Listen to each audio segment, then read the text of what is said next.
зүй бүлэг сэдвийн 3 дугаар хичээл иргэний эрх зүйн харилцаа. Шинээр зоогийн газар ажилуулах зөвшөөрөл авсан үйл ажиллагаагаа явуулах зорилгоор галт тогооны иж бүрэн тоног төхөөрөмжийг 60% урьдчилгаа төлбөр төлөн худалдан авчээ. Тоног төхөөрөмжийг суйрлуулсны дараа үлдэгдэл төлбөр болох 40%-ийг 7 хоногийн дотор нийлүүлэгч талд төлөхөөр тохиролцсон гэрээ байгуулсан. Гэтэл гэрээний үргээ биелүүлээгүй 2 сар болсон тул нийлүүлэгч тал үнийг бүрэн төлж дуусгаснаар өмч шилжих гэрээний дагуу төхөөрөмжийг буцаан шаардав. Дараах тохиолдолд хэний хооронд ямар асуудал үүсэж байна вэ? Иргэн болон нийлүүлэгч талын хооронд гэрээгээр баталгаажсан эд хөрөнгөтэй холбоотой асуудал үүсэж байна. Иргэний эрх зүйн харилцаанд хүний эрх чөлөөний үндэс болох хувь хүний чөлөөт байдлын зарчмаар баталгаажсан байдаг. Монгол Улсын иргэний хууль зааснаар иргэний эрх зүйн харилцаа дараах үндслэлээр үүснэ. Үүнд агуулгын хувьд хуульдүүл харшлах хэлцэл, иргэний эрх зүйн харилцаа үүсгэж чиглэсэн шүүхийн шийдвэр, иргэний эрх зүйн харилцаа үүсгэж чиглэсэн захиргааны шийдвэр, оюуны үнэт зүйл бүтээх, гим хор учруулах, үндслэлгүйгээр эд юмс олж авах эзэмших, иргэний эрх зүйн харилцааг үүсгэсэн хууль зүйн үйл явдал бий болох, иргэний эрх зүйн харилцаа үүсгэхээр хууль заасан бусад үндслэл. Иргэний эрх зүйн харилцаа нь субъект, объект, агуулга гэсэн бүрдэл хэсгүүдтэй.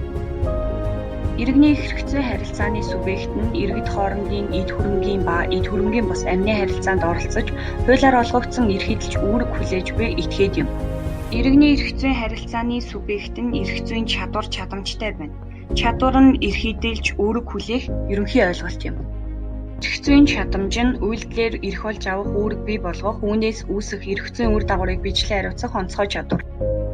Иргэний эрх зүйн чадамжийн хувьд 18 наснаас эхлэн бий болдог. 14-өөс 18 насны этгээд иргэний эрх зүйн бүрэн бус чадамжтай, 7-оос 14 насны этгээд эрх зүйн заримдаг чадамжтай, 7 хүртэлх насны этгээд мөн сэтгцийн өвчний улмаас өөрийн үйлдэлийг удирдах чадахгүй этгээд эрх зүйн чадамжгүй хэмээн үздэг. Насанд хүрээгүй иргэн хуулиар зөвшөөрснөөс бусад хэлцлийг хууль ёсны төлөөлөгчийн бичгээр олгосон зөвшөөрлийн үндсэн дээр хийнэ.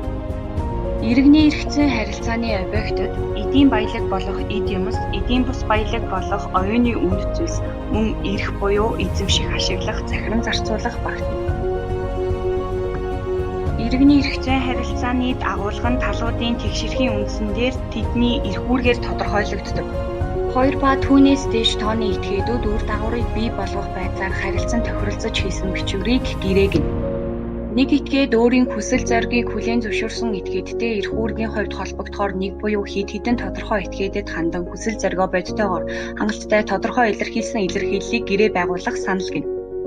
Гэрийн даалгавраа тэмдэглэж аваарай. Анхаарал хандуулсанд баярлалаа.